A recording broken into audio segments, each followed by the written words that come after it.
Good evening, everyone, and welcome to yet another episode of These Corona Times. You are tuned in with your girl Tiffany, Dr. Simone, and your boy Brandon, and we are locked in for episode 43. Yeah. Man, 43. Time Yeah. flies in the pandemic. 43. Goodness. It does fly and it's in the pandemic. Yes, we're in the panini, Mhm. so the time is moving. Panini, Yeah. a parallelogram. Panorama, Pandora's box, all those things. We are All in. those things. Yes, but we are here for episode 43 of These Corona Times. Today's episode is called Murder Was the Case That They Gave Me. That was given to us by our guests, okay? Off the rip. We did not think of that. Yeah, but it's befitting. It's befitting. And if you watched our last episode where we talked about coping with burnout, Simone gave you a little teaser on what was to come for this week. So I will not pretend to do any disclaimers. I will save that for my friend who's a doctor, and I won't do any orienting. I will save that for the one who orientates us so well. So instead, I will just say thank you so much for tuning in. You can find us on Facebook. I was gonna say Facebook Live, but not yet. But on Facebook, yes, maybe soon on Facebook Live. On Facebook every Monday at 8 p.m. On YouTube at our YouTube channel, both at These Corona Times, both Facebook and YouTube. You can also find us wherever podcasts are heard, including Spotify and Apple Podcasts. And you can find us there under These Corona Times. And we do have all episodes, not just this one. But if you are a first-time listener, first-time joiner, you can go back. If you like the episode, go back and watch all of our other episodes. We appreciate the continued love and support. Please continue to like and share and comment. And even though we have all these mediums, guess what? If you still need somebody to put a link in the hands of a pigeon and fly it to you, Simone will do that for you. No, not in the hands of a pigeon. A carrier pigeon. Listen, I taught my grandmother how to use FaceTime today, okay? So I can send a link. I'm at that level. You can do that. You can do it all, Simone. It was hard. That's why I don't feel good. Mm-hmm. She took my energy. It takes a lot out of you. But so yes, we will still send links. Yes, we will make sure you have a link if that's what you need. So who I kick it to now? Simone, it's your turn. It's me. So we have a lot to acknowledge. So, last time that we had an episode, we talked about all of the different layers of injustice that we have been dealing with, and we're going to talk about that today. So I'm not going to talk about that too much. We are going to highlight again the Collective Care Center, which is a community mental health center on the campus of Spalding University in Louisville, Kentucky. And it is, again, a racial and intersectional trauma center. Where the clinicians there are all people of color. It is run by Dr. Stephen Nifley, who's the director. And I think if you may have heard of him. He's kind of somebody who's done a lot of work and research on Black mental health, particularly Black men's mental health. And so the clinic is again located at 851 South 4th Street. And the number is 502-792-7011, and hopefully we'll put an insert there. But it's a great place to go to kind of work on and deal with the stress of racial injustice and race-based stress and trauma. There's a lot of different symptoms that we talked about before that people have when they are talking about and experiencing all these different injustices and seeing it over and over again. It does something to our body, it does something to our brain, to our mental health, and to our overall well-being, including our physical health. So if you feel like you need support in that way, Collective Care Center is a really great place to go.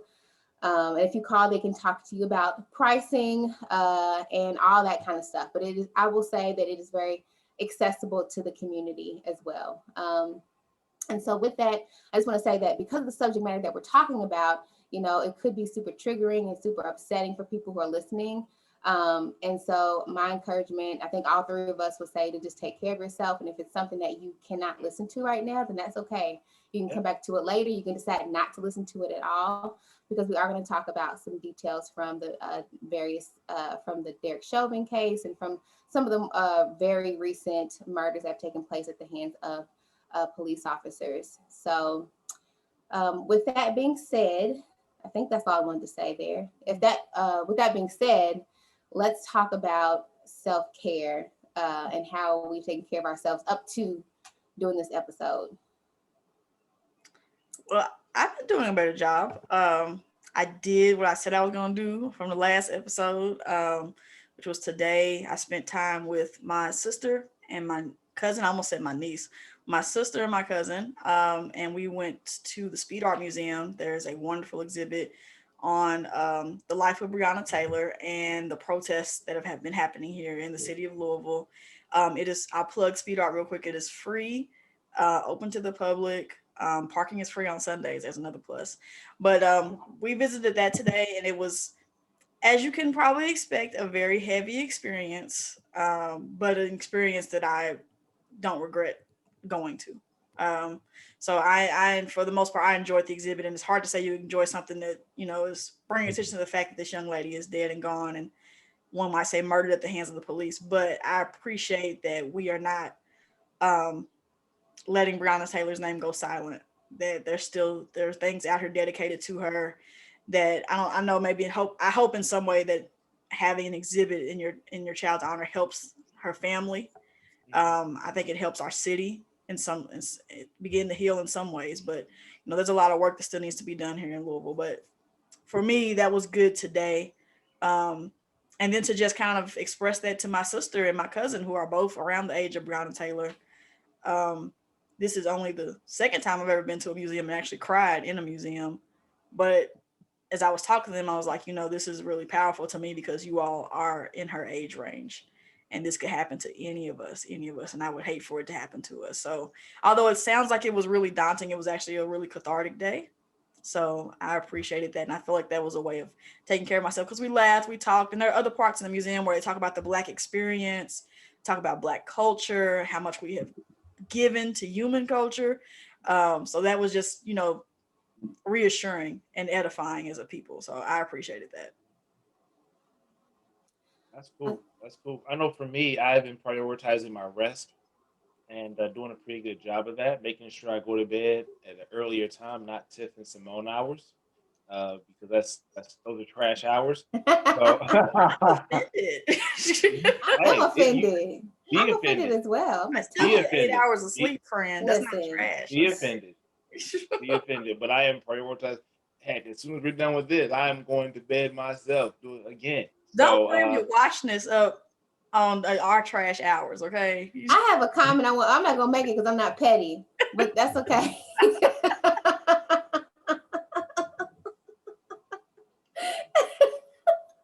I am washed up, and as washed up as I am, I need to prioritize getting in the bed. So that's what I'm going to be doing.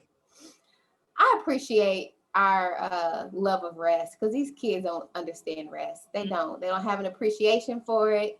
They don't. They take it for granted. They don't understand. do. One day you're gonna want to rest, but you're not gonna be able to because you got stuff. You have adulting to do. Do you all find yourselves regretting all the naps you never took? Yes, Absolutely. yes. And I believe these kids will too. All the kids, I don't want to take a nap. No, one day Are you kidding me? somebody give you a nap. Right. Man, it's the best part of my day. If I mean, get a really. nap, if I get so speaking of self-care for myself, I did take a nap before this. We appreciate I may have taken a nap in preparation for this. I think sometimes we do things in preparation for other things and may not even That's realize fair. it. And so I laid down for a good minute, and the only thing that woke me up was Kaden talking about, "Hey, I have some good news," which was bioluminescence. right. Mommy, bioluminescence. That's what woke you up. It was that lighted up balloon. It was that pink balloon that got you. Right. Terrible. I said last time I was going to do some meditation, and I did do that. I did it at night in bed. I did the loving kindness meditation for about 20 minutes, and Sean was asleep in about 3 minutes. Mm-hmm. And I fell asleep Sounds about somewhere in there, but it was really nice. A really nice imagery that is set up in that. And again, that website is self-compassion.org. And it's by Dr. Kristen Neff. Really, really great stuff on there.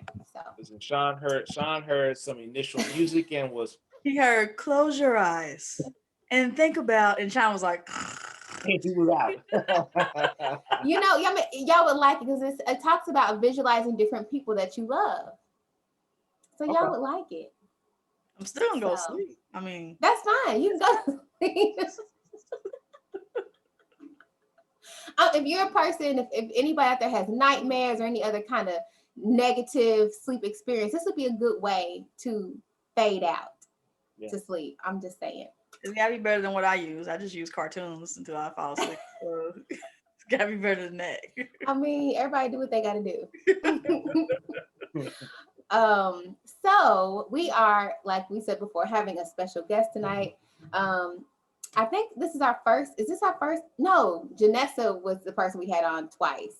The first time. Yes. Is that right? This on twice. Yes. So this is our second time having this person on, and this is Fred Parker. He's an entrepreneur who wears many, many hats, and we're having him here again for many, many reasons. He owns and operates a security company called the One Elite Security Services LLC. He's also a safety officer. He is also an advanced firearms instructor and is a Department of Criminal Justice training instructor. So he is the teacher's teacher when it comes to firearm safety. Brandon and Tiffany can tell you they're under his tutelage or whatever you want to call it. Yes. And I think from what they're saying, he's very good. He even has helped me fire a gun one time. I was about to say you were there. You've witnessed this. I did it a long time ago, and I put it down. I never went back because I don't do guns. I can't do it. But if I did, I would go to Fred because he's that good. I actually went to him. It's actually been right at about a month, so I'm due for another checkup. And my shooting was off a little bit. I was leaning way too much to the left, and we figured out why. It was we fixed my stance, we fixed my grip, and I wasn't dead shot or anything like that, but there was a lot of improvements just in that one. So I'm trying to make it a monthly thing. Yeah. So, so that's a plug for his business, of course, which I'm sure we'll ask him to talk more about. But he also assists the FBI. So when we're talking about all of these different police brutality cases, and let me not say too much. I don't want to orient. Yeah, we don't want to know. I'm just gonna say don't do that. This is the right person to have to talk about gun safety and training, all those kind of things. So passing it on to Brandon to orient the light orientation. Please. You see my look? I know. I stopped myself. It was getting treacherous. You was in the dangerous waters for a second. Dangerous waters. So we know that Derek Chauvin.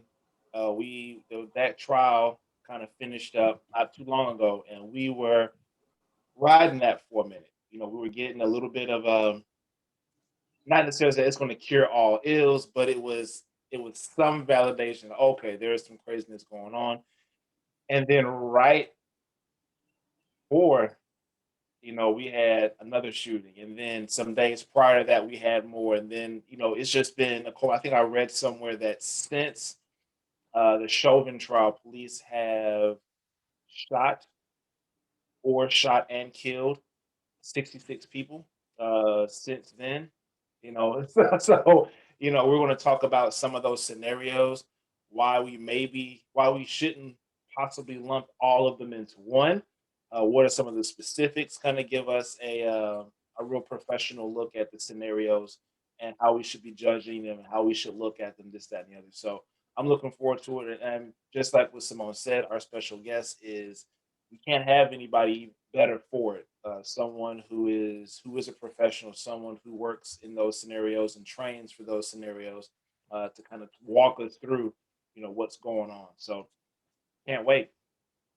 Y'all, I wanted to ask if y'all heard that they are looking at charging Chauvin for an incident that happened in 2017 with another young person. This person didn't die, but it was more of the same, like on the neck type of stuff. Yeah. He really liked that neck region. He likes that. Hope he likes it so much that somebody in jail shows him how it's done. Ma'am. I'm just. Tiff was like, boom, boom. I'm gonna hit the heavy hitters tonight. They got him locked away in a special cell, or whatever you call it. For his own safety. He gets on general, what do they call it? Gym pop. Yeah. Brandon Howard doesn't know about jail life. I don't know nothing about jail. No. I would assume though that if you were put in the general population, Mm-hmm. Bad things had happened. But Right. just how ironic is that he's been put there for his own safety?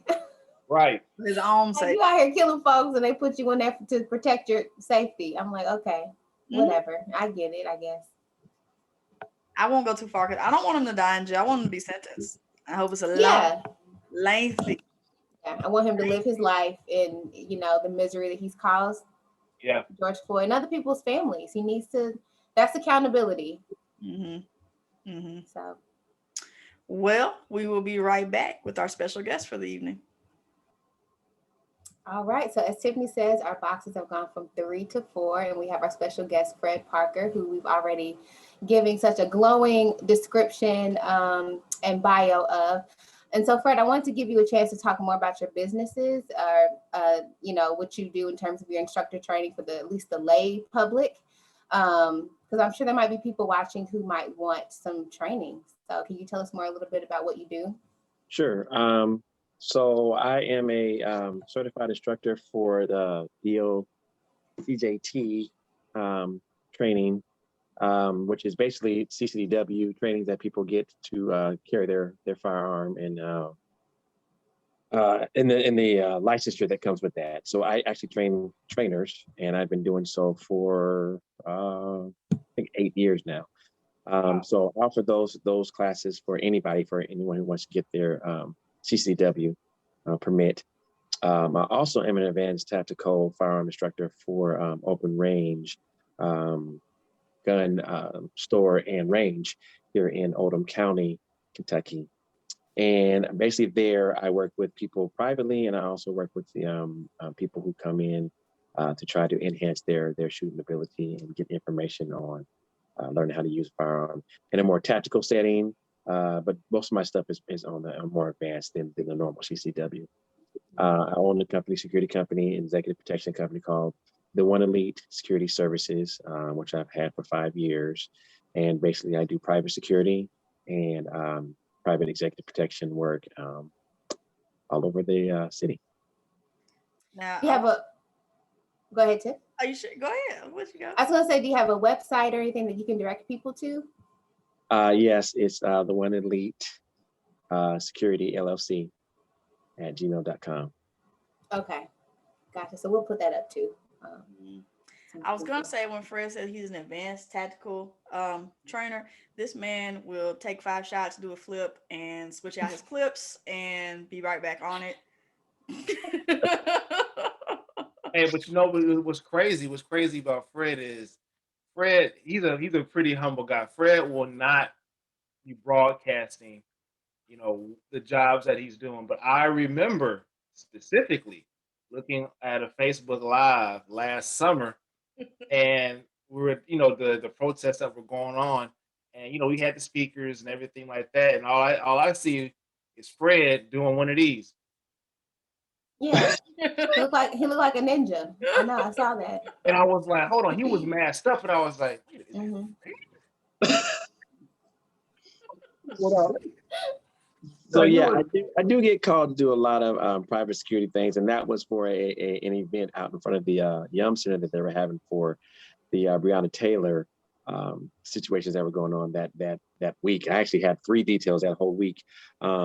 And right around then, I think I actually came on the show either right before or right after those events. But it was pretty busy last year, so yeah, I stay kind of busy in the Hmm. city.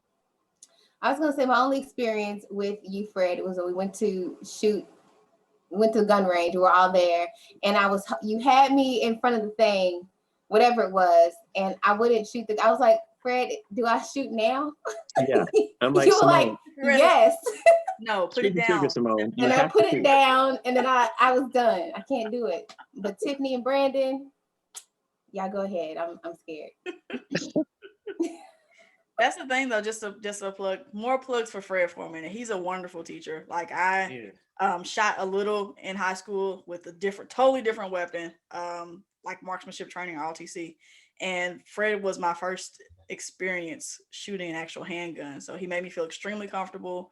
I don't go as much as I should. He gets on me about that all the time, but yet still he's a wonderful resource. I ask him questions about my weapon all the time, my weapons all the time, and he Plural, answers huh, Tiff? them. Yes, plural, because We Can't run just the have one. streets over here. You know, I can't just have one. It's like chips. You can't just It's get like one. Lay's. Yeah, you Yeah, can't just have Lay's. you have to have more than one. I think it's very important to be educated. If it's your passion or something that you're interested in doing, you need to really be thoroughly educated at what you're doing, especially something like firearms that is such a dangerous habit or something to pick up. There's a lot of people out here who have firearms or weapons and they don't know what they're doing. They don't know anything about the laws and regulations and just even how to use the firearm. So for me, being pretty versed in firearm use, I just like to educate those that I call my friends, those that know me, get them on the same level, or if not better than the average individual. So Yeah. Well, I mean, obviously we have Fred on because he's an expert in some of these things we'll be talking about tonight, and he has a little bit more insight because he's closer to some of these things than we are by working with law enforcement, things of that nature. So before we get to some of these cases, something big happened this week. So I think we should maybe address that first, which was the verdict for the Derek Chauvin trial.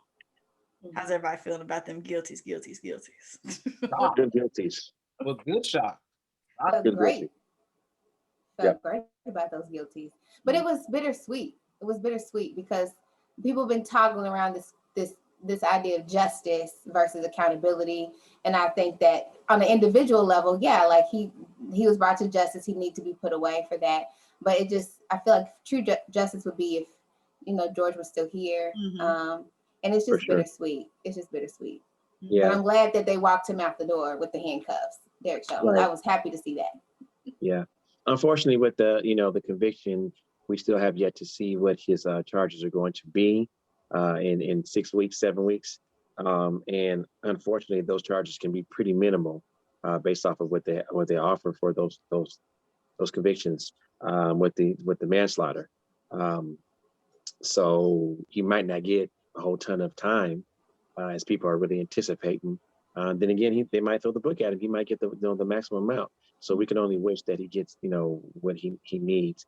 Um, but yeah, I mean, a lot of people's lives were changed that day forever, and some people's lives were ended that day. So a lot really went on that George Floyd and Derek Chauvin case and trial and incident.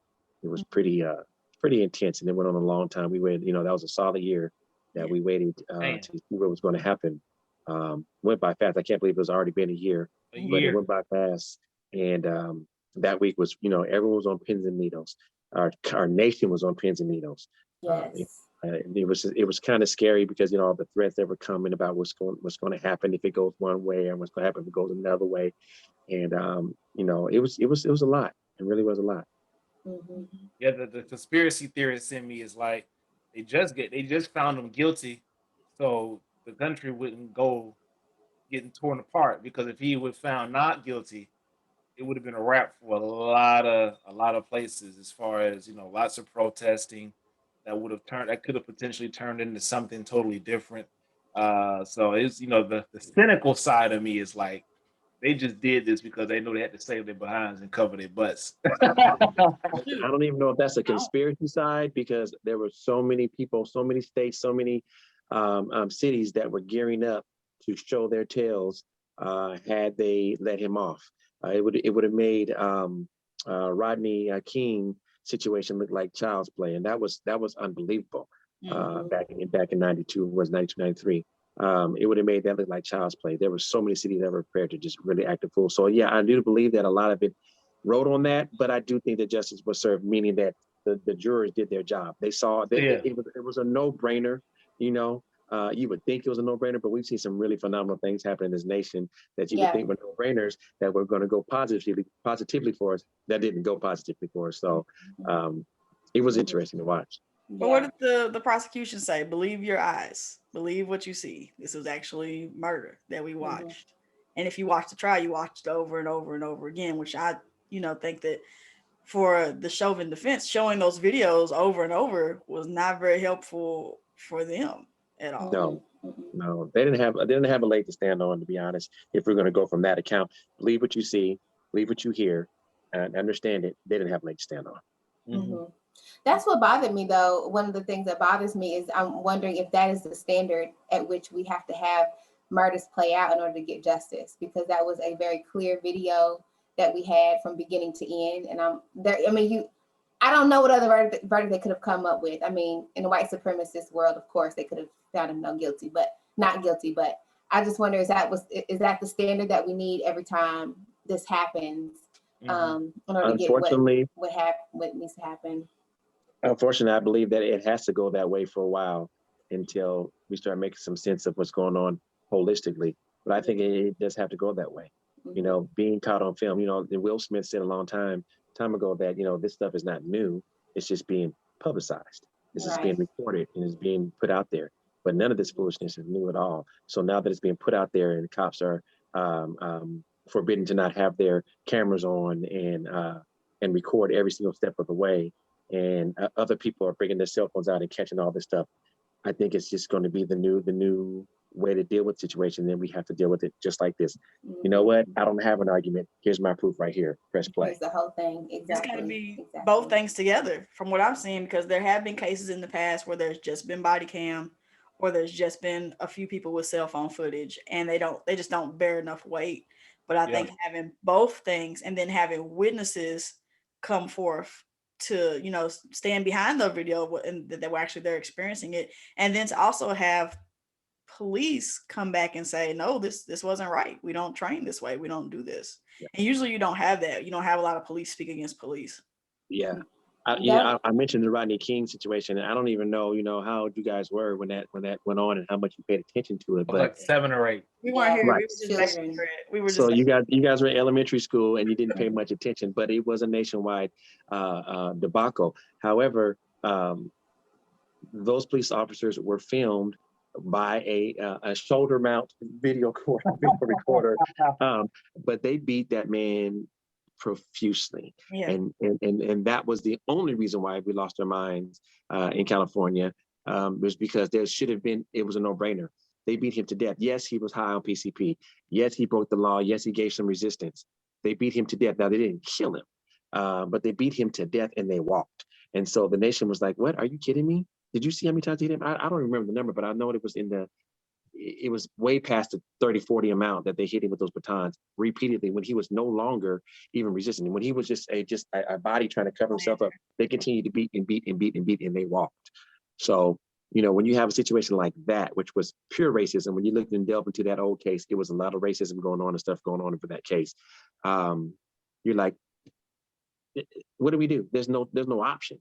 But then here we are, what is it, 30 years later? It's literally 30 plus, 29 years, 28 years later, and we're still sitting on pins and needles thinking that it's a possibility that they're going to let this man walk when we watch that video in HD. Right. Several videos, as a matter of fact. It was several cameras we watched. And we were still had the nerve to be sitting on our end of our couch like this. When they said they were going to announce it, I was cutting somebody's hair and I was like, I stopped. I was like, stop talking to me. I told everybody to freeze. I put the clippers down. The guy was in my chair. I was like, shh, be quiet. And I'm sitting there like this because I was not anticipating them to say what they said. I was like, please, Lord, let them say what they said. There's no way in hell I should have been saying that 30 years after Rodney King. I should have felt like that. Fred, that's my question. Go back to the police. Is what does that mean when you have a organization that is so like, you know, Blue Lives Matter-ish or whatever you call it, paternalistic or whatever you call it. Yeah, what does that mean that you had so many people, the chief of police, I believe, or the boss and other police officers saying, no, he went against Chauvin. That's not what he was trained on. What does that mean? What does that show? So I believe that a lot of the people who got up and spoke, even, you know, his commanding officer and those people, they were around to see, and I'm going to refer back again to the because it was the biggest case in our nation in a long time. I'm going to refer back to the Rodney King situation. I believe they were law enforcement of some form of fashion, probably were on the force way back then. And they saw how banding together for something that was wrong, how that affected everything. Now, in the same token, you look at the situation and it was irrefutable. So I applaud every single person who got there that was Blue Lives, that were comrades and everything on him that said, I can't do it. I can't be part of that. There's no way that we don't train like that. And if that's at the end of the day, that's what it's about, training. And if we don't train like that, then I cannot support you for that. That was ridiculous. It went way too far. We're talking about 9 minutes and 29 seconds. It went way too far. Even what he was doing was off the chain, but had he stopped and caught himself, and maybe George Floyd lived and maybe was sick or hurt or whatever, then there would be something else to look at. But it was beyond. It was over. And so how can you sit in good conscience with being in a chief of police or anyone and say, yeah, I support that. I support that. Because you're saying then that means next week when you're in that predicament, you're going to do the same thing. Yeah. That's what that means. And so I don't think there was an option. Okay. That struck me. I didn't expect to see people on his, within their squad doing that. I didn't think that was going to happen. It shocked me too. At that point, I think that was a turning point. I think at that point, when we saw his people who were on his side say, nope, I said, okay, you know what? This has a potential to go much different than we expect. But which is crazy because maybe that sets a precedent for what goes forward. Maybe cops will be less likely to be like, whoa, hold on. My brothers in arms, somebody might let me chill for a second and let me not pull this out because I don't know, somebody gonna say I wouldn't train like this. Wasn't trained like this. And that's so maybe that sets a little bit of a precedent because I don't remember, and correct me if I'm wrong, seeing this ever really kind of happening and taking place. So yeah. It fell right into the laps of what's right is right and what's wrong is wrong. When can you do with that? I mean, you would just really look like an idiot to say that you support that. And yeah, that's the way we train, and that's what we do and what you're supposed to do. And people couldn't do that. I just feel like there's no other way possible. But stranger things have happened before. Stranger things. Yes, that would be a real culture change within that institution if we had that, people saying, I need to watch myself because people are going to come out against me and say that's not, that's not how we were trained. That's what I would hope to see. But we did have people on the other side who said, that was on the prosecute or the defense side that said, no, that was justified. I'm like, how? Where does that mindset come in? They got caught up in the cross exam though. Yeah. Did they? I didn't watch that part. He got tripped up real fast. Yeah, there was a lot of explain that to me now in the cross exam, and they were like, I don't really got it. I ain't got it. Okay. Well, good. Random. Did y'all hear there was a how we always talk about how, well, if there are no good police that are coming forward, they're just as bad as the bad police, right? Did y'all hear about the lady? It's been about 15 or 20 years, and she saw a cop beating on somebody else, and she jumped on him, beat the other cop up, and she got fired, and she sued. Yeah, it was a black woman, and she was a cop, and she saw police acting, doing police brutality, and she jumped on the other cop, and she got fired, and she had death threats and everything like that. Oh, I do remember that. Yes, I do remember when she did that. I don't even know if it was 15 years ago. I remember seeing that. She went off on him. Apparently so, yeah. And she stopped it. She got him off him and he didn't retaliate. I do remember that. So now she's suing the police department? I think she just won. Oh, awesome. Wow. She just won within the last 2 weeks or so. Yeah. It just kind of goes to show that when you do have good cops that do speak out and that do go against that, it's a long process and a long road for their careers, and they're really putting their career at risk when they are standing up for what's right. So maybe that's one thing that does keep a lot of good cops from speaking out. Sure. Yeah, it is an organization. It's a fraternal organization. They they vow to cover each other, and I mean, I can't say nothing negative about that. There's so many other types of organizations, fraternal societies that do the same thing. That's what it's about. So you have to keep that in mind too. It's not just I became a cop and I'm gonna they are supporting each other. Yes, they have to do that. So you have to keep that in mind too, which is kind of scary, when it comes to this type of situation. Right. It's like, who are you covering? Yeah. It's so I know we have a lot of different names and cases here, and Fred, we obviously want to talk about training quite a bit. And this whole Dante Wright situation, it is a very controversial. I'm confused. Terrible. I'm confused. I thought this woman was new. I thought maybe she's new I on thought the she was beat. the one getting trained. She's new on the beat. Taser gun. Said new First one. day. That's something I can do. That's something I would do. What happened? What? I don't even Her think that's actions, something that her she actions. would do. Go ahead. I don't even think that's something Simone would do. Like, I'm not even. I text for us and I'm not even nowhere near close to law enforcement-esque anything. I mean, I watched that video several times and I saw when she pulled it out, I said, that's a gun. That's a gun. I'm saying to myself, that is a gun. And she shot anyway. And I can tell you right now, I've held a taser, I've held a gun. Guns are heavier than tasers. Difference. They feel different. They Metal look, and plastic. they're not yellow. How about that? They're not yellow. So I'm gonna play devil's advocate on this one because I see it from both sides, and I try to look diplomatically at everything that I deal with. But this situation, I can see it and understand it from both sides. Alfred, I can understand it. I can understand it We from the always family understand from side. both sides. Well, here's the thing.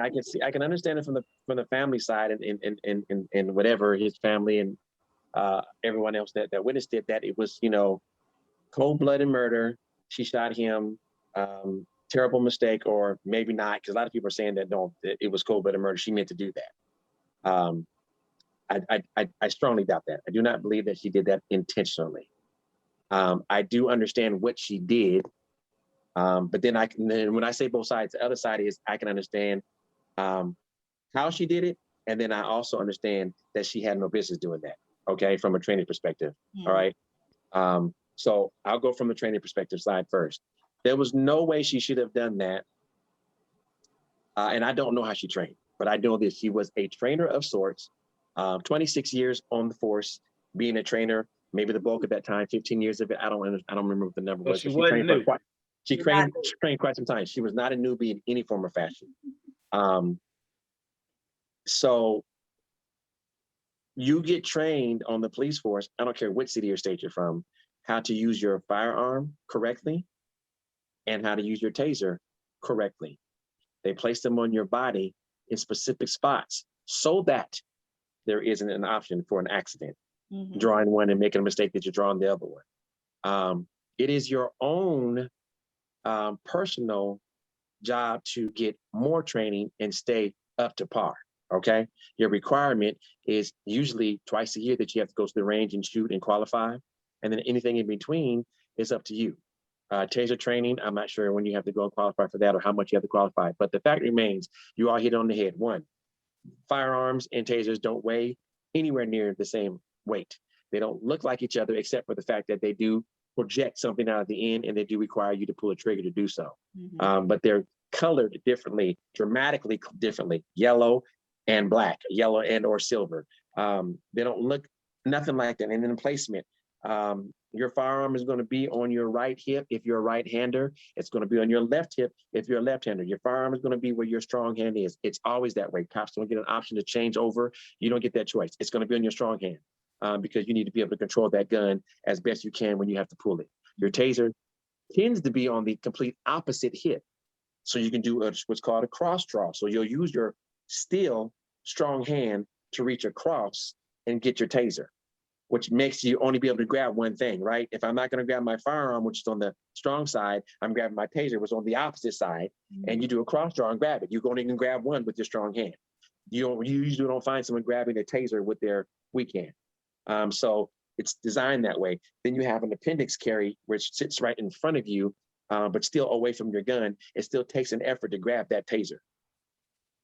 In the middle of what's called excited delirium or OODA loop or whatever, when you're coming into a situation like that, there's a lot of factors that come into play when it comes to having to draw your weapon. And here's my thing. She could have been a trainer, but how many times did she fire her gun? I don't know. She might not shoot that much at all. And I say that as a trainer. I'm in the gun range 4 to 5 times a week, and I shoot my gun every time I'm there. I do that by purpose. That's purposeful. I don't have to, because I can instruct that entire week and never draw my weapon. I'd instruct that entire time and never shoot my weapon. But I do that because I want to stay just as versed as the people that I'm training. And I want to understand everything that I'm teaching. And I want to feel it. I want to be able to talk and understand that I'm doing this and I need you to do this. And so I demonstrate and I shoot. And so I'm staying just as trained as the people that I'm training. You don't have to do that to be an instructor. Not all the time. Brandon, you're an instructor. You know what I'm saying? And do you always do everything you teach people to do? You might give them a little bit of this, help here, help there, but are you doing 25 push-ups with them, 55 push-ups with them every time? You don't have to. You can, but you don't have to. So I don't know how much. I said I'm not. So and look, that's the beauty of being the trainer. You became the master, and now you can impart your wisdom on somebody else. Now, she might have had all her information up here, and she might not just be that versed at training. She might not train as much as she should. With a firearm, I'm going to say you need to train as much as humanly possible. If you're going to own it to protect yourself, if you're going to own it and be on the police force, you need to use that thing as much as humanly possible. So that when a situation like that day with Dante Wright on April the 11th doesn't come so easily. In her mind, I know she thought she was supposed to draw her taser so she can use less than deadly force to stop him because he was just escaping. He didn't have a weapon at the time. He wasn't punching anybody, but he was resisting arrest. And so at resisting arrest, you don't have to shoot anybody. In fact, you don't shoot anybody for resisting arrest. You're not supposed to. It's not reciprocal. You don't shoot people for resisting arrest. You try to detain them, and then you use either OC spray, your pepper spray, or you use your taser. And so in her mind, she said, I got to get my taser. But her mind and probably lack of training of getting that firearm or practicing with that taser, she reached for that gun because that was just what came easy. Another thing is you can't really practice with your taser as much as you think you can because it costs. They have a cartridge, a battery cartridge, and they have a taser that shoots out deployment, and those things cost. You don't have. Then they're way more expensive than bullets, and you can't shoot them off as much as you need to and you want to. You can only just draw and point and play that type of game, but you can't shoot nowhere near as much as you can shoot a firearm. So that may be why she was, not trained so much or practiced so much in using her taser. So I think that in her mind, she knew what she was supposed to do, but maybe she just went to that gun because that's what she normally does. And then when you pull your taser out and before you deploy, you're supposed to yell taser, taser, taser, taser. You're supposed to let that know that's what's getting ready to happen. And she followed all those steps. Taser, taser, taser. Now we saw through her body cam that the gun was out there. And in my mind, I'm thinking, taser, taser, taser, what? Are you saying that you have one on your hip? Are you saying your friends have one? You're saying you want to put one in your hand? Because you sure don't have one in your hand. You got a Glock in your hand. I see it. You should see it. But in her mind, I don't think that she saw it. And then once she shot, her reaction told me that she didn't mean to do that. She dropped the gun, she expletive, and she said, I shot it. She shocked herself as much as anybody else was shot. So I don't know that she really meant to do so. However, her lack of training in pulling her taser or lack of training in pulling the right weapon out at that time said, okay, you know what? You made this mistake. So and there's no way around that. It's a fatal best mistake. case scenario for her is this was a horrific mistake. This was something that she's going to regret, but she should still suffer ramifications of that because there was a loss of life. Because I know for me, as a health coach and as a trainer, if I tell a client to do an exercise and that client breaks their leg, it may be an accident. Oh, I overestimated their ability. But best believe I'm being called into my boss's office. Absolutely. And best believe we're gonna have a nice, serious conversation. And It's gotta be something. Because that was a very careless mistake to me, just on that part. Like if you as an officer have trouble identifying your weapons, this might not be where you might need to be. Maybe that's a problem. That's a huge problem. Yeah. I keep going back to the training part. How can it be that once you get certified or what have you, that it's on you to do extra when you're using deadly weapons? How can that be? Like I heard you said there's a twice a year thing in terms of the gun range or what have you. But how can there not be more requirements? Mandatory. Absolutely. Why not? It's not like once you do it, you got it. It's like riding a bike. No, obviously not. Believe me when I tell you, this year and this month, 2021, is definitely going to make that be a part of police reform. I promise you, police are going to require way more because Because literally it's dumbfounding. Yeah. literally every other industry, every other career path you have to be on, there is mandatory training that you have to do over the course of the year. Yes, I can't tell you. For my certification, that's training. I got to get CPR certified, recertified every XYZ months or whatever, years or whatever. So there's mandatory training that I have to do, that Simone, Tip, even you, Fred, will have to do. And Not it's me just like, keeping out of this.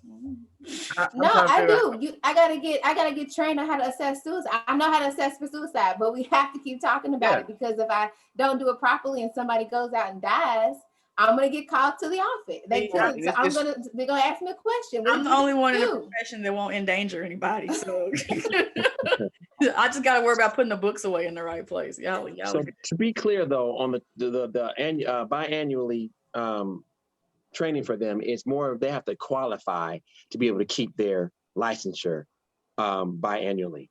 However, they can get as much training as possible. And I'm sure there's plenty of trainers down that they can get to, but I don't know what's mandatory for them. It's not big. And the reason why I know it's not big or high is because when I start working with police officers and people in law enforcement and I see them on the range with me and I'm like, how is it? How is it that you have a badge and a gun and a bulletproof vest and you shoot this poorly?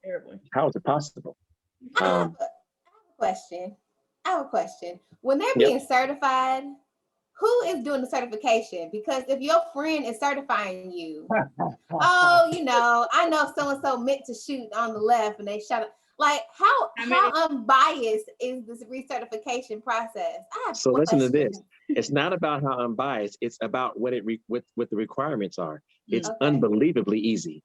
In fact, Brandon and Tiffany, I gave her CCW. Tiffany, the qualification that you did is the same qualification that they have to do for recertification. Wow. Like the 20 shot joint. There it is. That's it. Yeah. So the same thing I gotta do, they do. It's not great. Well, we can be police officers, Brandon. And so the silhouette is quite large, and you just have to get shots on the black portion, which is about it's like silhouette of a man standing there, and you just got to get him on the man. Just on the man. If you shoot his pinky, that's part of being on the man. If you shoot him in the head, that's part of being on the man. Anywhere on the man, and get a certain amount of shots at a certain distance. That's all that's required every 6 months. And you can do that in your sleep. I literally could do that in my sleep. I probably can get all 20 shots in the same hole. You know what I'm saying? But I got people who come to me to get that LEOSA certification, and I'm like, wow. And you've been on the force for how long? Like, what are you doing in between seeing me? What are you doing? Nothing. Cleaning. Literally nothing. Taking it apart, putting it back together. Cleaning it. Seriously, that is really, like, I think about what would it mean if they took all the equipment that they have when they are people are protesting, all that military looking stuff. What if they took all that money or whatever and put that into, I don't know, more rigorous certifications more often? Like, what would that do? Let's not confuse all police officers with all police officers, because they have divisions that are definitely much more highly skilled than the average. You have special weapons and tactics that are on a different level, and these guys shoot like me and better. You know what I'm saying? They are definitely on the level. You know what I'm saying? But they're called for special situations. You know what I'm saying? So I'm only referring to beat cops and cops that get called on scenes that just, these cops that all dealt with all these situations that we're going to talk about today, for the most part, are beat cops or sheriffs or whatever that just, they're just kind of not really on the level as the SWAT. Yeah. That is not okay. That is not okay. For me, I would think that I would feel safer if my beat cops were on the level of SWAT, because these guys are here on the streets all day, every day. Yeah, SWAT, they call you in on, a special situation. Right. But these guys are out here every day. So situations jump upon them like that out of the clear blue. You would want them to be ready to deal with the situation, boom, just as well as anybody else. Yeah. But they're kind of, not so much. So Fred, what kind of officers were the officers that responded to Brown Taylor's house? Was that were they part of SWAT or were they just wearing? Yeah, yeah, they were, unfortunately. They Some shoot of them everywhere. they were detectives and SWAT. SWATs came later, but the actual ones I think that did the initial shooting, they were not SWAT. They were detectives and some other people that, yeah, pretty questionable. So the Now, one who shot into the apartment, yeah, that okay, he was just a yeah, regular. yeah. Wow. Well, good to know that Fred, my training with you last month was probably just as much training as they got in the last couple months. And it's not as often as I shoot. Guess I could get out there as well. I've only been once a year, so. Once again, okay, there you have it. So, Get my duck hunt gun out, maybe Get see your what I duck can guns. do. Oh. so one a caveat to this is that when I'm training people, we're shooting at something that's not shooting back. Right. We're shooting at something that's not moving, something that's not giving any resistance. And so it's a little easy. Well, it's a lot easier. When you're taking into account that you have someone who can potentially be on drugs, alcohol, whatever, adrenaline, have a weapon of some sort, some deadly weapon, it changes the whole game. And so we take these things into consideration. And this is why I say they should be more trained. I'm not taking away anything else. I'm just saying, because of those factors alone, stay trained as much as possible. Know that any scenario you get into, you can deal with it accordingly, because you don't know what you're getting into. And some of the subjects that we're going to talk about today, most of those they didn't know what they were getting ready to get into. Your Ma'Khia Bryant, he didn't know what he's getting into. Adam Toledo, he didn't know what he was getting into. And Dante Wright, they didn't know what to expect. And that's the thing about the cops. It's just the unknown and the fear of the unknown, which makes them respond sometimes the way they do, which is unfortunately more than necessary. Yeah. Oh, Fred, So you want to go ahead, Tiff. Something that go in movies a lot is like, I remember I remember this in Men in Black, where there's like this training that's very tactical, where they show these different pop-ups and you have to make this split decision of shoot this person or shoot that person. Is that real training that exists in in police training? Absolutely. Yeah, they have that and much more. We have a thing that we work on. It's called force on force, and so we're actually shooting each other. Like now, of course, we're not shooting live rounds. We shoot simunition rounds, or the fake rounds. But still, and that's the training right there that actually helps you prepare for these situations, these unknown situations, because you don't know what people are going to do. So we'll set up whole scenarios where it looks normal, it looks plain, and this person responds in an unknown fashion. And you have to decide, do I shoot them, or were they just coming over to ask me to use my cell phone? You know what I'm saying? And he's running over to me all excited. Is he a victim, or is he trying to hurt me, or is he trying to hurt somebody else? And do I shoot them? Because, you have to make those split-second decisions. Right. So force on force training is actually a huge factor to keep cops on their toes. Absolutely. And is that optional training? Is it optional training? Yeah, that force on force training. No, it's not optional. No, it should be much more, but it's not optional. No, they even have it for civilians. They even, like, people who are skeptical and don't know what's going on in the police department and want to be, so whatever about cops, they ain't about anything, whatever. They even have for them that you can go and work with the police department, and they can put you in a force on force situation, give you a fake gun that does shoot rounds, but doesn't shoot rounds to kill. But definitely the opposing person could feel the round hitting them, and they give you, all the protective gear, and they put you through those same scenarios and make you decide, shoot or no shoot. And it's actually pretty enlightening. It's actually very enlightening. Unfortunately, you would think that the people on the other side that are teaching those classes or training those classes are on the level all the time, and they're really not sometimes. So it's a lot. I would definitely say that being a police officer, their job is hard. Sometimes we give them the blues, but I think that it's really a hard job. I can agree with that. Yes. No, I don't mind doing so. I think absolutely. it is an extremely hard job. Yeah. To get up out of your bed and say, for these next 8 to 10 hours, I have to put 100,000 people's lives in my hands. It's not just one block. They're driving all over the city, on the beat and getting calls. Like the call. And I actually went back and watched the Ma'Khia Bryant video preceding the police arriving. I got to hear some other things, and looking at that, it was a little crazy. And that cop that day, I'm positive, did not think for 1 second he would be going to break up a fight at all, and he would be shooting anybody that day. I'm positive that day, when he put his gun in his holster, he was like, another day like yesterday, where I just went and chilled out, and I went back home to my family. You know what I'm saying? So it flips in an instant. So well trained. I was going to say, just well-trained, well-practiced, well-versed individuals can deal with those scenarios much better than the person who's just kind of like living his day, living his life. On that though, because those I see, and we talked about this in our meeting the other day, kind of controversial in seeing both sides in the Adam Toledo case. And this was a 13-year-old boy, right? Because, and also Ma'Khia Bryant, because our question, I think a lot of folks are asked, especially in the Black community or people of color, is like, why is it always deadly force? You know, we think, well, Adam was 13. He dropped the gun. You know, why did he shoot? His hands were up. And what'd you say? His hands were up. He dropped the gun, his hands were up. Right. Yeah. So what about that? I mean, so I know for me, I actually saw a video of, I'm going to have to find that and send it out. But I saw a video of cops taking out a dude that had a knife and doing that whole tackling thing. I've seen videos, you know, of them actually doing that. So, you know, for me, it's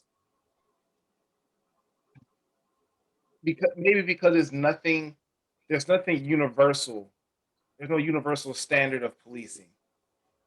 And I don't know if it was that would help. And, you know, we're going into talking about Ma'Khia. How did that cop respond to a white person in the same scenario? I don't even know if we'll ever know that, or if that was his default, regardless of who had it. Just happened to be Ma'Khia right then. I don't know. You're right. There's no universal standard, but there are levels and steps that they have to take based on the scenarios that's provided to them. You know, and one of those is, you know, least restrictive alternative. You got to go with what you got to meet the force that's necessary. The force that's being given to you. And unfortunately, when you talk about deadly force, when you're talking about someone's life being on the line, someone else's and or yours, then the only thing to preserve that is deadly force. So, you know, that's where the taser is not going to be sufficient. That's where a baton is not going to be sufficient.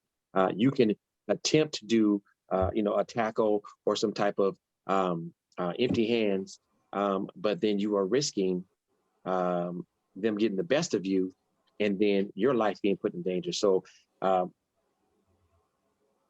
Ma'Khia situation, you know, he came up, and what he saw and what we saw in the video was that she had a knife wielding, and it was going towards the other girl as it was raised. Was she going to stick her in the shoulder? Was she just trying to scare her, or would it have sliced her jugular vein? You don't get to decide and play the game of the maybes, and it probably wasn't when you see something like that. You have to deal with those situations like that with deadly force, because if he hadn't, and he sliced she sliced her throat, then the other girl in the car would have been dead. And then we would have been saying to ourselves, oh, well, how come the cop didn't do anything faster? You know, he was not within grabbing distance. We already saw that. He was also didn't seem to me to be within taser distance. So that was going to be ineffective. So he came up on that situation. And here, once again, we go back to the thing. When I listened to the video in the car, he asked if there was a weapon on site, and they didn't answer. There was a weapon on site, but when he asked, he said, is there a weapon on site? They didn't answer. He said, what was going on? Well, she's in there trying to jump us, and she already tried to get at my grandma, and she's in there jumping. And so he's like, okay, whatever. And he just drove on over there, kind of like, you know, hopefully I can break this fight up. And when he pulls up on the scene, he sees a whole melee.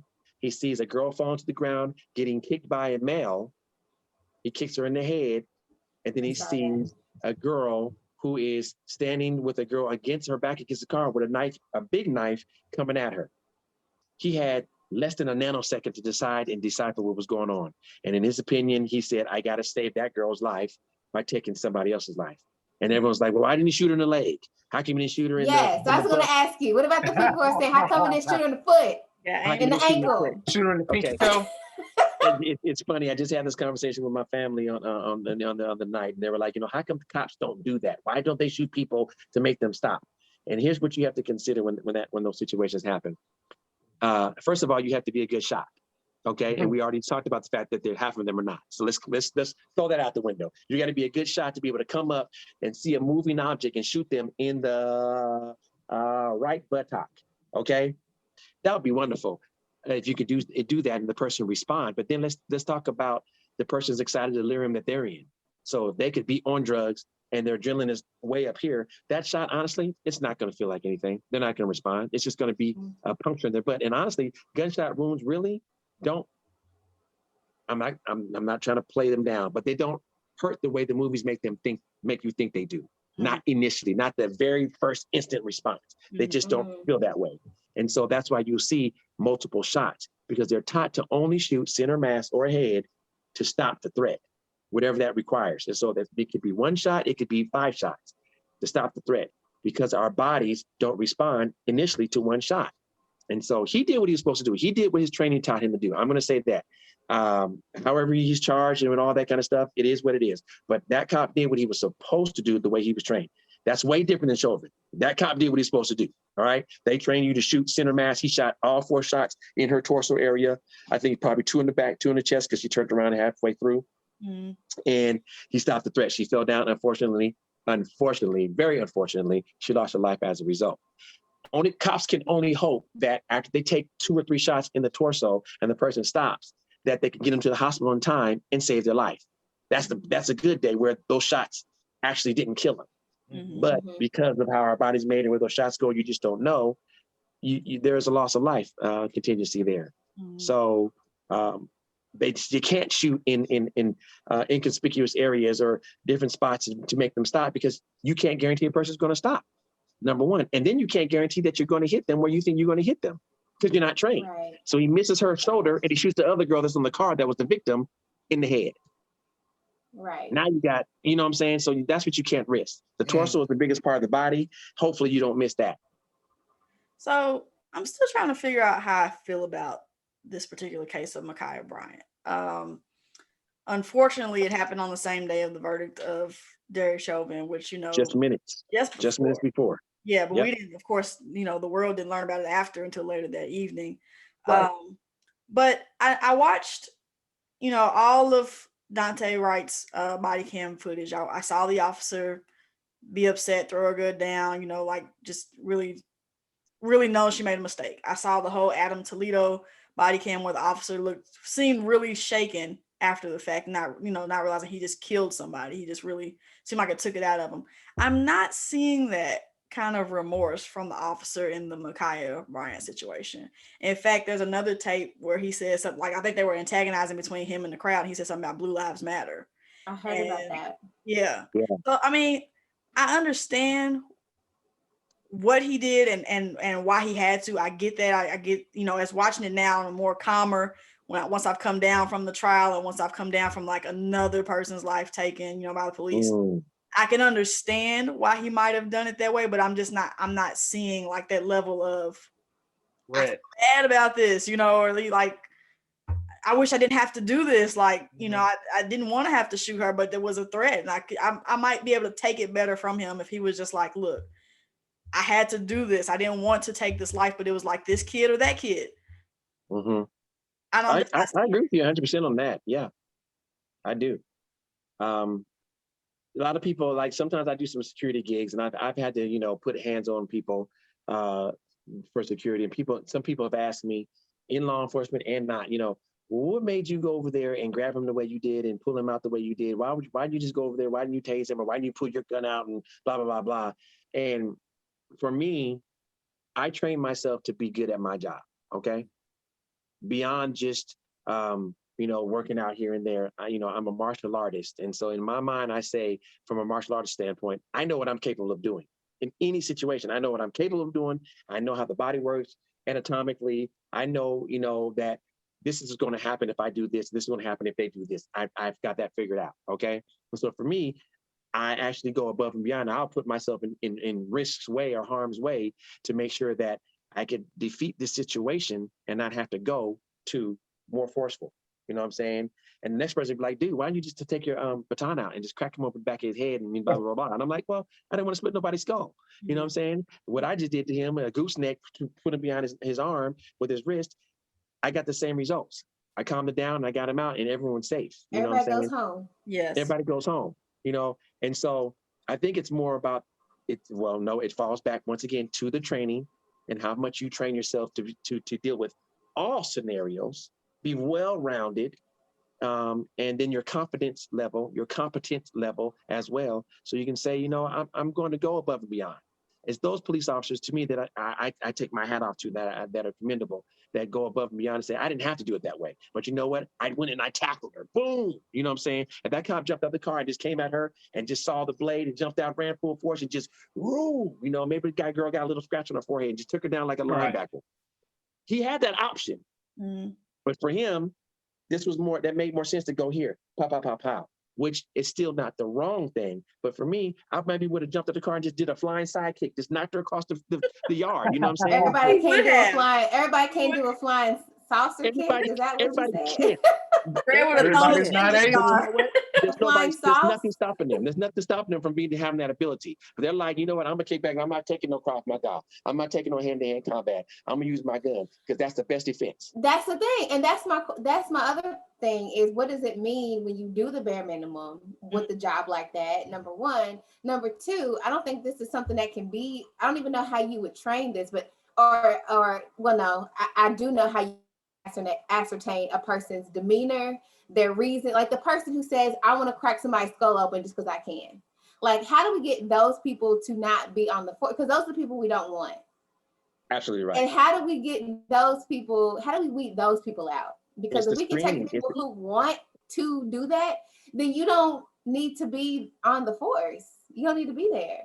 Well, part of it comes from the need for police officers, Right. and so they're like, oh, we taking applications. You know what I'm See? saying? When we're on that level, then you're never going to be able to screen and catch those. Are like, yes, I've been bullied my entire life. I'm about to be a cop now, whooping somebody's tail.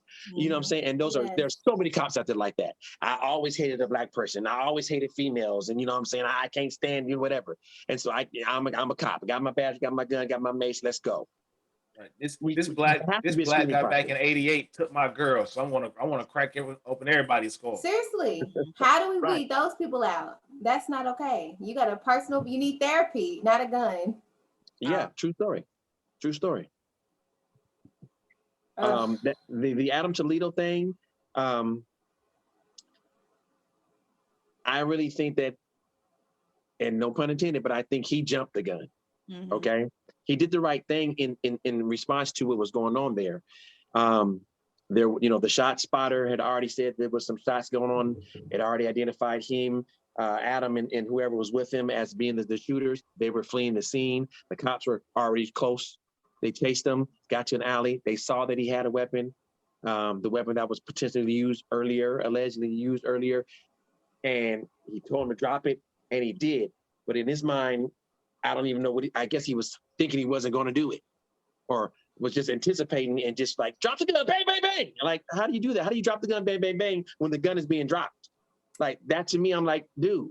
So for him, I'm like, dude, I got nothing for you. Like, could you have waited 4 seconds? The gun was dropping, or whatever in his hand was dropping. And at that moment, and there was plenty of illumination on him. Plenty of illumination. Yeah. This is what he was doing. He was here and his hands were empty. And they said there was like an eighth of a second between the command and the shot. Oh, I got nothing for you, dude. I got nothing for you. Yeah. I'm sorry. Just 4 seconds. And if he drops the gun and doesn't make a move, go detain him.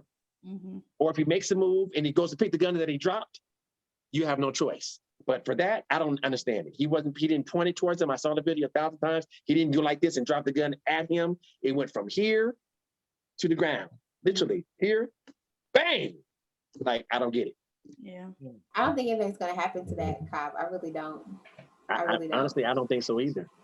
No. I don't think so either. Yeah. Now, let me go back to Dante Wright though. In really, really breaking that story down, and go into some little history. Now, please let me preface this by saying it does not matter what his lifestyle was preceding, what he had gotten to preceding. He did not have to die that day or should have died at all. Okay. But Could have been El according Chapo, to, right? huh? Could have been El Chapo. It could have been El Chapo. He could have But been. what was alleged was that he had a warrant out for having a firearm after already fleeing police from being pulled over before. All right. So there was a warrant for his arrest for fleeing, evading and fleeing, and he had a gun charge. So when you hear that, when you pull somebody over, when you see their license plate and it says that and you run that back, that's going to put you on a different level of alert. And I say that because I have been pulled. Go ahead. Can I get you right there? Because there was a question of why he got pulled over in the first place. There was the story of air fresheners, rear view mirror. So that came from him. When he got pulled over, immediately he called his mom and he said, they're pulling me over for my air fresheners. That's where that came from. That was his assumption. That was what he was saying. He didn't know what he was getting pulled over for. But apparently he got pulled over for either expired or some type of plate issue. And then once that happened, when they got up there, you can go back and forth on what you got pulled over for, but they already knew who he was. That's the problem. So my thing is, I have been pulled over for, exceeding the speed limit, and I've had cops come up on me already fired up. Shut up, Tiffany. No, I could never see that happen, Fred. No, not Fred. That one time I was exceeding the speed limit one time, and but I've had them come up to me. Caught one time. Right. Fred will tell you there's a police car right there. So you know when to slow down. No, you speed.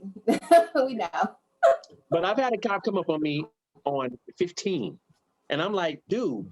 First of all, my excessive driving was like 6 or 7 over. They weren't even one of my good days. You know what I'm saying? That was just barely over. It was 6 or 7 over. But he came up with me on 10.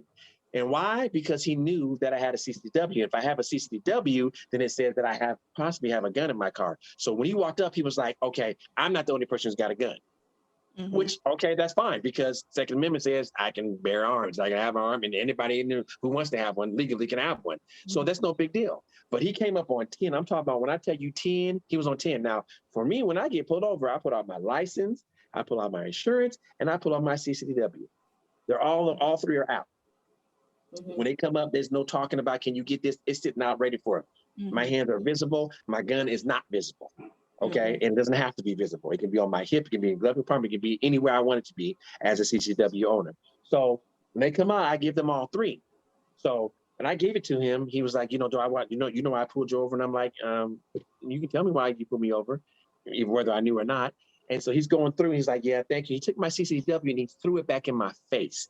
I didn't ask you for that. And he threw it at me. He was so mad. But he came over on 10 because he was dealing, he knew that I potentially had a gun in the car. I knew that. And I'm thinking, I know you didn't ask me for it. I was doing that to be very nice.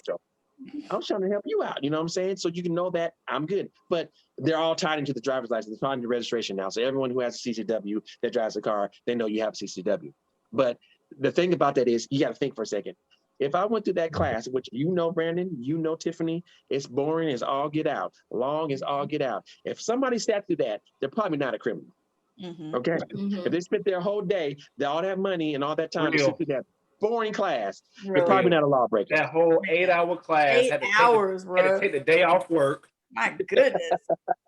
You're probably not a lawbreaker, but still, I get it. You come up, you're like, okay, I guarantee, or at least the chances are very high that this individual has a gun in his car with him because he has a CCW. Who has a CCW doesn't have a gun. I don't know why you would do that.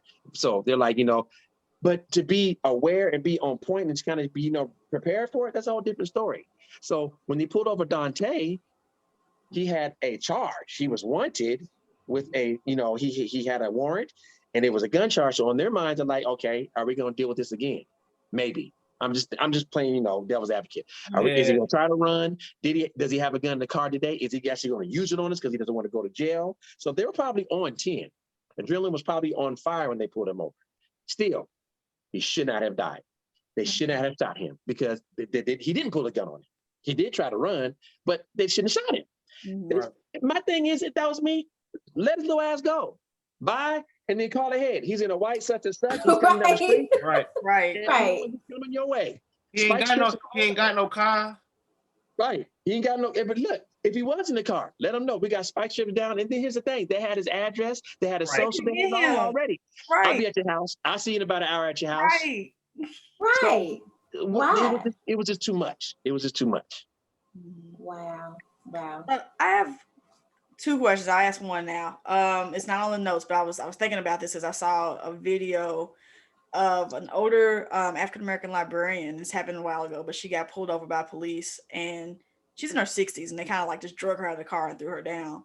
And her complaint was similar. Well, her response was similar to the lieutenant that got pepper sprayed in the Oh yeah, gas Virginia. station parking lot. I was gonna ask about that one. The lights and sirens were on, but they drove to a place where they felt safe. So they put their caution lights on. They slowed down, so they acknowledged that they saw the officers, but the officers are saying, no, you gave chase, and we had to. Now you're hostile and you're fleeing. I was always taught that if I am in a dark road or something, I can pull to a safe place and then pull over. But now I feel like, is that no longer okay? No. Definitely do that. The only problem there is, and we don't know if this happened or not, you need to call 911 and stay on the phone with them the entire time so they can have that recorded. And you're saying, you let them know, this is what I'm doing. I'm getting pulled over. I don't know what's going on. I don't like this area. I'm driving the speed limit. My hazards are on. And I'm going to the local Walmart. And there's two police chasing me and they're telling me to stop, but I'm not going to stop till I get to the Walmart. It's just a mile ahead of me. At that point, that whole thing is being documented. All right. Now they can still act the way they want to act, but then when it comes down to the lawsuits and whatever, you're going to have that on there. That 911 call was there. So I don't know if she called the police when she said that. You got to, it's one of those things. You got to call the police on the police, just like the boy said on the Showman trial. Call the police on the police and be like, I'm not stopping. I don't feel comfortable. And then you got people right here in Louisville right now. They're getting fake cars and they're pulling people over on fake stuff. So you just don't know what you're dealing with. You got the all blacked out cars with blue lights, and they're pulling people over and snatching people out. Carjacking and all that. So my thing is, yes, you do the same. I'm do the same thing. I'm gonna drive till I'm in a well-lit area. I got all these cameras in the parking lot coming down on me. I got all these lights coming out, and I got 55 people walking out of the Target. You know what I'm saying? It's gonna be a big debacle. And if you still do treat me that way, it's crazy that you even have to do that, because if I got my hazards on and I'm driving the speed limit or less, I'm obviously not trying to get away from you. Let me tell you what's so funny about that. This is what actually police officers tell you to do. Right.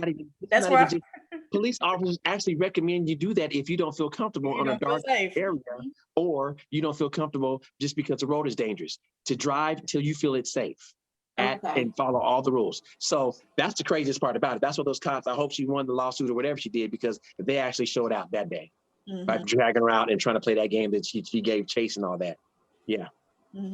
That lieutenant question was a question. Was that your second question, Tiffany? No, my second question was about the use of force. But so go ahead with what you were gonna say, Simone. I just don't understand that entire situation. That he was a military lieutenant. I don't know. All I know is that the man was brought to tears because the police officer was like, tell him to get out the car, and I don't even know why. I don't know what happened there. What happened? He brought the tears because they pepper sprayed him. Pepper sprayed the life out of him. Shoot. Yeah, they pepper sprayed him to death, and his was also one of those situations that they couldn't see his license situation. I think his car was new and it was up in the window, and they just were questioning that, and they pulled him over. Once again, it was over the top. I'm gonna go with racial. I'm gonna go with racial on that one. I just call it what it is. It was racial. He was in uniform. He was very pleasant. I don't care how mad he was. He was pleasant. He was respectful. He was articulate. He was saying, and he was questioning, why are you acting like this? They came out guns drawn. I don't know what happened before this. I don't know how long he made them follow him. Maybe he made them follow him for 5 miles till he got to a gas station. I don't know. We didn't see that part. But maybe that's what they were mad about. But when I saw them pull him over, they were hotter than fish grease. And I was trying to figure out, why are you this mad? And so they're still talking, and the banter's going back and forth. And he's like, why? I mean, I don't understand. I'm not getting out. I'm fearing for my life. He's in the middle of everything that's going on in our country right now. And he's like, I'm fearing for my life right now. I don't understand what's happening. If you're talking about my license plate, we can talk about it. Let me give you my information and let's talk about it. But why are you asking me to get out? You don't have to get out for a traffic infraction for license plates. You don't have to get out for broken sunlights or not using your blinker. You don't have to. And I went through that. I got pulled over for not using my blinker, and it was a debacle. 7 police cars on Jefferson and 9th. It was ridiculous. I could have died that night. It did not go bad. I'm gonna tell you right now, top of the story, it didn't go bad. But I'm saying I could have. They could have went crazy because I had 2 guns, 2 knives, 500 rounds of ammunition in my car. Why? Because I just got done teaching the class. I'm doing what I do. But that day, it was just ugly in my car. You know what I'm saying? So my thing is, it could have gotten ugly. For them, he was just, I don't get why it got that ugly. They got to the car, you're resisting. He said, I'm scared. The cop said, well, you should be. Yeah. Right. So they were baiting. They were baiting, Doing and too it was much. ugly. What do you mean I should be? Why would you say that to someone who said to you, I'm scared? You're the law enforcement. I told you I'm Right. scared. You're going to say to me, I should be? Right. No. The first thing you need to say is, you shouldn't be. I'm sorry you're scared. Let's talk about this. Let me see So your what happened to information. him? What happened to So they that officer? sprayed, they maced him. He had a service dog in the car. The dog Yep. was getting affected by the mace and everything. He just sprayed. I mean, when I tell you they sprayed him, they They sprayed sprayed him. him for real. Okay, sprayed him well. And then he finally started to comply because the spray was too much. Although they're trained to deal with OC spray in the military, it was too much. He finally decided to get out. When he got out, they took him to the ground like it was going out of style. I mean, they took him down hard. Now, they didn't beat him. They didn't stomp him. They did get him to the ground. It finally resolved with them getting their sergeant on the phone. Sergeant came down, talked to him, blah, blah, blah, blah. And it resolved that he didn't get arrested. He didn't go to jail. But he is All suing. He's As he No, pressing should. but charges. the officer. What happened to the officer? I He got left that fired, part. right? I think he got fired. He got discharged immediately, right? I think No, he got I discharged certainly hope after the so. video after the came video out. came out. After the video Okay. came out. Yeah. Good. Yeah. You know, and I hope he doesn't go to another county and get rehired. You know, they like to do that. That's the thing. Stop recycling these dudes. Right. Stop. I don't care how long they've been on the force. When they get discharged because of some foolishness like that, don't send them to Cleveland. Let Don't them send them go. to Wyoming. Don't no. You're You're good. done. I need you to start Done. working at Walmart. You be a Yeah, security guard at Walmart Walmart. greeter. Yeah. Yeah. One aggressive greeter. I don't know if I want him to greet me. So well, something else. It makes Checker. it the front door. Right. Right. I don't know. Work from home. Just stay home. Oh Yeah. my gosh. So my second question, Fred, was about the daily use of force, and Simone and Brandon have kind of alluded to it earlier. Is that so often we see excessive levels of force for people of color, and then we see incidents with our white brother and sister, and they're treating them much kinder. They're spending more time talking to them. They're holding their hand, or they're like, Eating finding them burgers and water know, something. They're finding better ways to de-escalate. Why does it seem like there's no? I know I can't really do the Micaiah because that's a tense situation. I don't know if there was anywhere he could de-escalate there, but why are there no? It seems like there are no de-escalation tactics employed when it comes to people of color. It's just like, stop, I'm shooting you, or I'm taking you down. It's just there's no in between. Yeah. Public Enemy made an album many years ago called "Fear of a Black Nation," Mhm. and that was a really deep time for us in America, and it was over 25 years ago. And you would think that where we were at that time, we would be so far from there now. But I honestly can say that we're not much farther from there at all. Right. And I really believe that at times it is a fear of a Black nation, fear of a Black person. That is how we are perceived. Unfortunately, that's how we're being shopped and presented. And so when you have fear, and I'm gonna tell you, fear is something else. You can control so much with fear. When you have fear playing a heavy role, it'll make you do some really phenomenal things without thinking. And that's just the worst part about it is you don't think at all when fear is involved. You just react. When you're walking up the stairs and then you turn off all the lights in the house and you're the only one home, and then that broom just slides off the wall, pow, and hits the floor. You can jump about 17 stairs and get into your bed before a nanosecond. You don't think. You think it's a burglar coming, you just go run in your bed and you cover yourself up with covers because you're scared to death. You just react. Fear will make you do all kinds of things. And so it's the same thing. These people are reacting out of fear. You got this big Black man, George Floyd, you got this other Black man or whatever, and you're like, I'm just responding because I'm fearful of the situation. I don't even know what's going to happen. And you always can rely back on that firearm. If they didn't have their firearm to rely on, I wonder how they would respond to some of these situations. Would they beat them to death, or they mace them to death, or electrocute them to death, or would they have to use some other skills? Use your mouth, because you do have to take some classes and learn how to communicate with people. You know what I'm saying?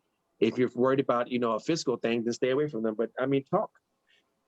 I watched 3 videos of them dealing with our lighter counterparts, and I was completely astonished. I actually showed it to my white coworker at work, and she was astonished. She was like, "Okay, this has got to be Reno 911, what you're showing me right now."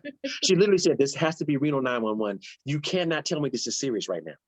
They pulled this guy over on whatever reason on the highway. Cops came up, guns drawn, and he immediately goes into how it's a Second Amendment right to have a gun, and you guys are doing too much, blah, blah, blah, blah, blah. And then they're like, "You know what, you need to get out the car." He's like, "I'm not getting out the car." And he's like, "We're going to bring the dog on you." And he was like, "If you bring the dog on you, I'm going to shoot it. I'm going to shoot y'all. I'm going to shoot y'all." He already told them he was going to shoot him. They're going back and forth, and the banter is just back and forth. It's forever, forever, forever, to the point where he finally is like, he's done with them. I'm done. Puts his hands on the steering wheel. It's like, "I'm going to get up out of here." They're like, "Don't you do it." And they're begging him. They're like, "Dude, stop." He's like, "Well, put your gun up then." So they put their gun up. He's like, "Okay, we need to talk. We need to talk." And they're talking back and forth. And then he's like, drive off, and they pull the gun back out. "You need to stop. Put that gun up." And so he's like, I mean, it's real ridiculous. And so to the point where he goes and he's like, he's done. He cranks his car up, puts it in drive. "Stop. Don't you do that. Don't you drive away." And he drives away. I was like, are you kidding me? You need to send us that video. I want to see the video. I'm gonna find it to you, and I'm gonna send it to you because you have to play that one. Then you have the other one that just came out the other day, where he is not only he giving them the blues, but he's swinging an axe at them. He's swinging an axe at them, and they're ducking and dodging and pushing and running and folding. And I don't understand. Like, if you're gonna shoot somebody, That's a good who's swinging an time. axe at you. That's a good time. I promise you, I'm gonna shoot someone who's swinging an axe at me. I Axe promise at you. me. Yeah. Yes. There's no question. You're going to get shot, because if I get hit with that axe, it's over for me. I got to go home today. But they read he never got shot. He got jumped by the cops. They arrested him. Oh, this is the white man? Yeah. Oh, Yeah, cool. he Yes, had- of he had course. that ass. You got an axe, of course.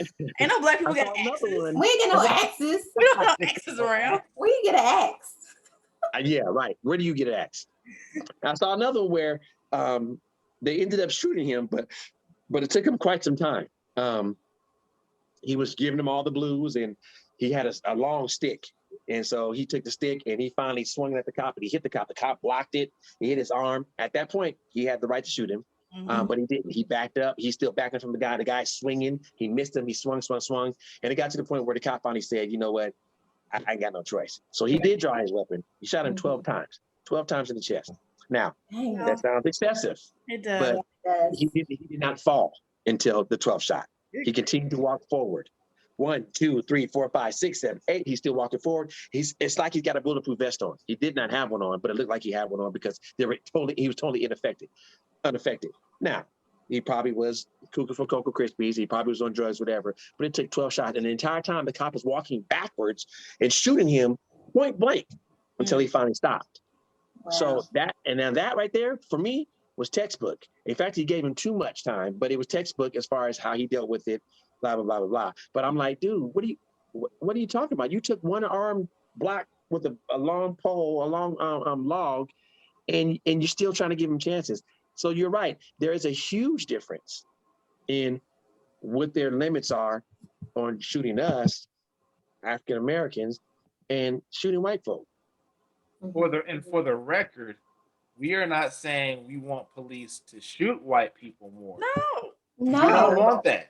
Not We at all. don't want I that. would love- We're just saying black folks should be treated like the white folks are treated.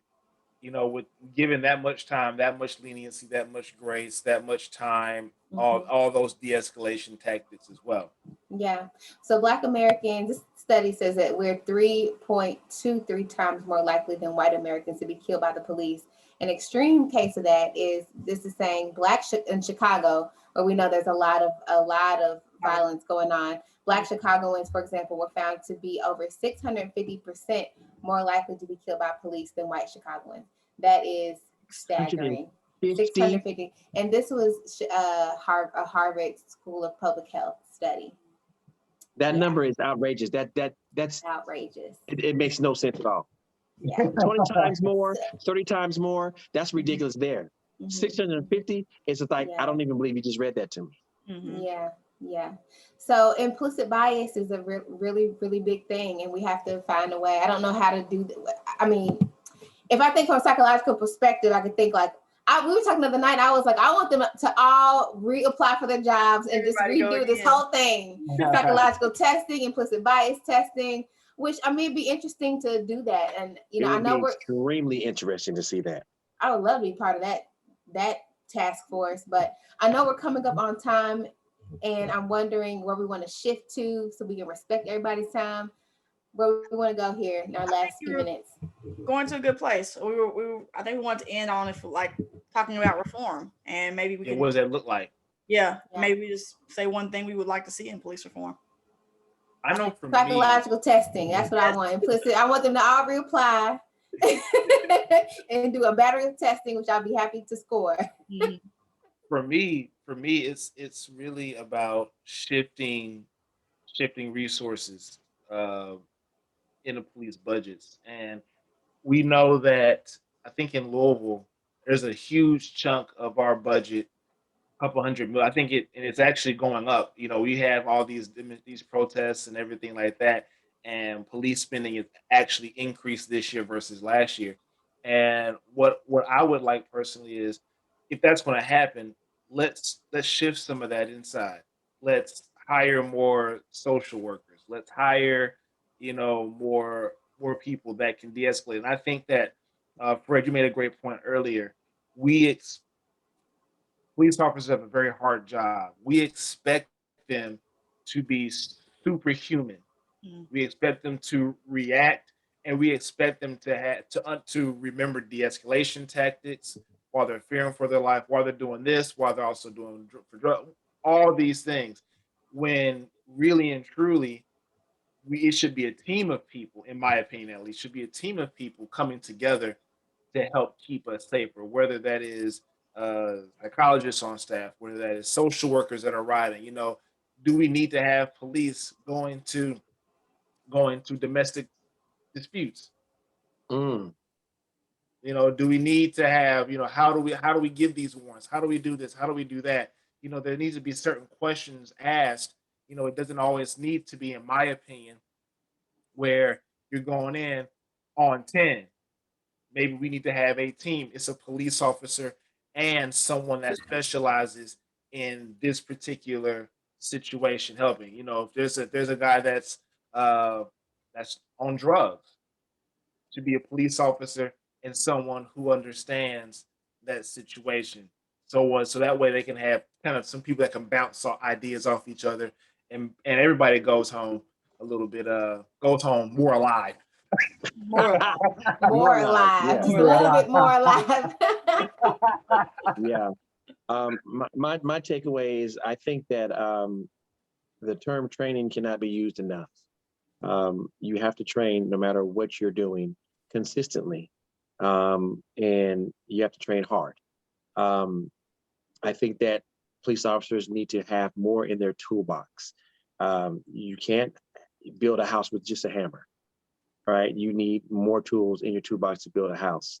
And so I think that once you train them and teach them how to use more tools, then you'll have more things to fall back on when you come into a situation that becomes hard for you to deal with, where you can just say, okay, I have more than this gun.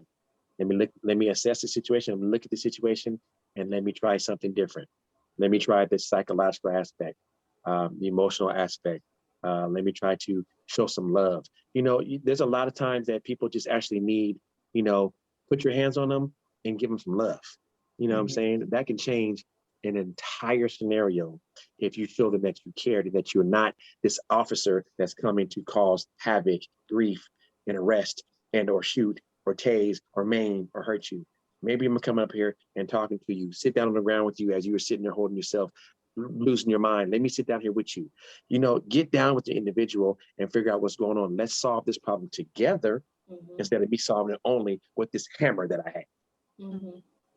So that's what I think we need to do. Yeah. I would like to see swifter accountability in police reform. Mm, I like what I've seen with the case of George Floyd, where those four officers were quickly removed and charged, and the same with Officer Potters, or former Officer Potters, who was involved mhm, in the Dante Wright case. I don't think we see enough of that, and I feel like, in cases where officers have clearly done something wrong, instead of us protecting them and putting behind this administrative leave or paid leave or switching them to mhm, another job, let's deal with these situations quickly, because I feel like the longer it takes to actually charge an officer or remove an officer from a situation is just making that a more charged situation for our case, for our city. We have no accountability for the officers that were involved in Breonna Taylor's killing. None. Yeah. mm. One Yeah. the one Yeah, who is charged is not charged with nothing to do with Breonna Taylor. the So I boy's getting ready to write a book, or not he already yeah. wrote one. Yeah, the other one's about to write a book. But no, and then somebody, did one of the officers leave and then go to another city, work in Yeah. another city? So like Probably. I would like to see swifter accountability for some of these actions. When officers have done wrong, they should be punished. They should have, Right. just like a civilian. If you've done wrong, you should go through that same level of punishment that civilians have to go through. Literally happens in every other field. Yes, yes. So Right. going back, this is something that it's a question, but also a comment. In terms of the training piece, say you have 10 people in the academy, what is the percentage of people that are actually going to make it and graduate? Are there For the numbers on for that? I don't know what the numbers are, but police academy is pretty high. There's not a high washout rate like the Navy SEALs or something like that. No, it's pretty high to get through. I would argue that if you are really training people the way you're supposed to, that if you have 20 folks come in, that you're not going to have 20 Yep. actually get through. Eight. You know what I mean? Like it's like, oh, we got 20 in and 20 that we're putting badges on. Something's wrong with that. Everybody can't qualify because takes Right. a specialized skill and knowledge. And so, yeah, that And just you to your want point you want higher about standards.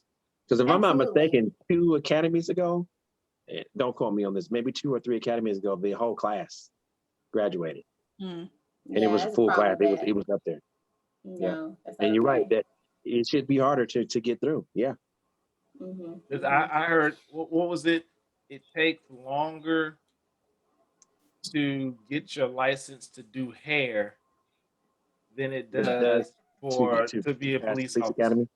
Yeah. Yeah. Wow. To be a cosmetologist. Yeah, that's Wow. what. Yeah, Wow. cosmetology. That's the word I was Wow. looking for. Mm-hmm, mm-hmm.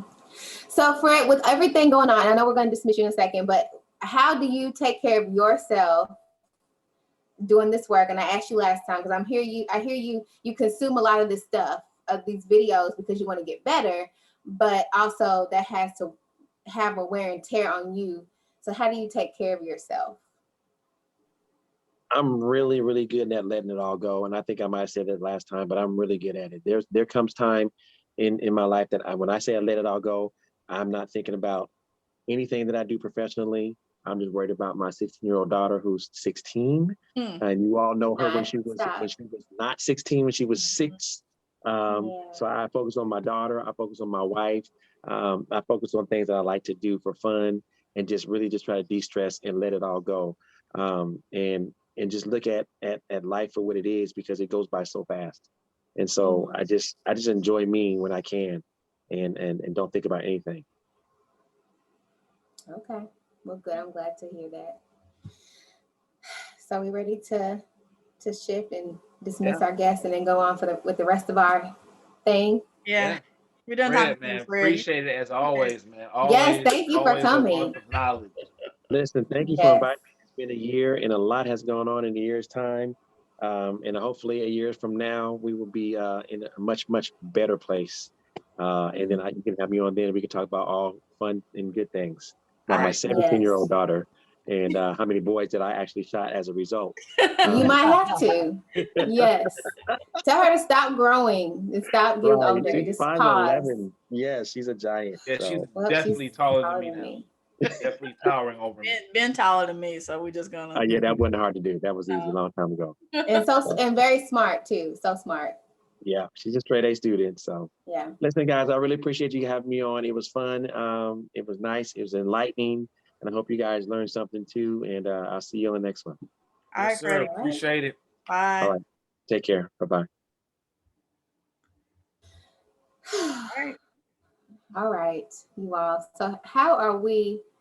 Well, All American. Do we have All American? I can't even think about All No, American right because now. remember we're Nope, doubled we have up. not. So That's right. We're done. Yeah. So gratitude. What are we thankful for as we leave this conversation, which was very enlightening. I did learn a lot. What do y'all think? That's actually where I want to say that I'm thankful for. I'm thankful for different points of view and for knowing individuals that can break things down. And sometimes you can get wrapped up in, for lack of a better phrase, the mania, the situation that's going on, and having someone who can say, "Well, I understand where you're coming from, but look at it through this point of Look at view." it this way. And someone that you respect and trust that can do this. So I'm thankful to have not just Fred that's on our squad, but just multiple people that I feel comfortable to not diminishing the situation, but being able to have intelligent and complex thought around certain things.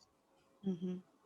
Yeah, and I'm gonna steal some of Brandon's and then do some of my own, but definitely thankful to know Fred.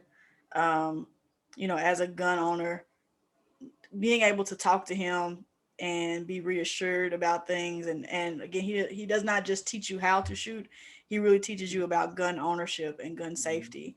And because of that, I'm not concerned about accidental shootings. I'm not concerned about what to do if I get pulled over. I know all these things, and these are things that he's regularly talked to me about. And I appreciate that he takes the time, because he does have a wife, a daughter, his own job, the 10,000 things that Fred does, that he takes the time to actually talk to people about these, because he was really passionate about making sure you're educated. I'm also thankful to have this platform, because we talk about this a lot. When we started Corona Times, it was all fun and games until you know we've had Real some stuff started happening in the streets. yes, Right, yeah. right. This was supposed to be Yeah. just to get us through that. It was just to get us through past 2020. Yes, but we've had some real Yeah. heavy conversations on the show, and I'm glad that we did, because I think it's helpful for you all that watch. It's not just helpful for us to be enlightened and to learn, but it's for you all too. And I'm just glad that we have a venue that we can share information. And hopefully it's helpful and hopefully it's educational. Yeah. I too am thankful for this platform. I've always said I feel like this is preparing us for something in the future that we're not even aware of. Because this has helped me tremendously to be comfortable on camera and to Yeah, be just talking off the cuff. Yeah, we plan, but we just talking. Yeah. And so I'm very thankful for this, because this is there's a purpose for this, whether it be later and I think right now too, because we're educating people as well. And we get to advocate and advertise the businesses of our friends, the people that we love, and our family. So very thankful for Fred coming on as well. I know that this was a heavy topic. I think next time we have another one that is lighter. Yes. But that is so relevant, because during these chronic times, some people have been where their money resides. And so Yes. we're gonna have an entrepreneur come on and talk to us, and she is I consider her to be pretty well known in certain circles. I mean, so we're excited to shift in that direction Yeah. as well. We all want to be where the money resides. yes. We do. We need to be. We Some days we are, some days we aren't. depending on what days. Brandon Yes. is not where the money resides. I am not where the money resides. Not right now. Not right now. Not The last now. 2 weeks have wiped me out. Poor thing. Just back to back draining on you. Well, we want to thank y'all for hanging with us. We did not respect your time this evening. I'm so sorry, but I hope it was a conversation that you all feel was well worth it. It doesn't feel like it was that long to us. It was definitely worth the time on our side. But until we come back together again, please continue to wash your hands in these corona times. Mask up. Yes, wear your mask. Even if you got your shot, you have to wear your mask. Can we please just say a prayer for India, and I think Brazil as well? Have y'all looked at what's going on in India with the India, they had like 300, almost 400,000 cases in one day. Oh my, they are not doing They well. down bad over there, man. They said a third wave is coming. So, I mean, who knows what that means for us? I pray that that's not the case, but prayers for India. Yeah, it's still serious out here. People are still losing their lives to COVID. It's not a game. So if you can, please get vaccinated. And if you're still out here in the streets, please continue to mask up, wash your hands. away from each other. You know, Yeah. it's helping. I promise. Yeah. Yeah. And until next time, we always want justice for Breonna Taylor. That's for sure. And as always, We remain We yours. remain yours. good night, everybody.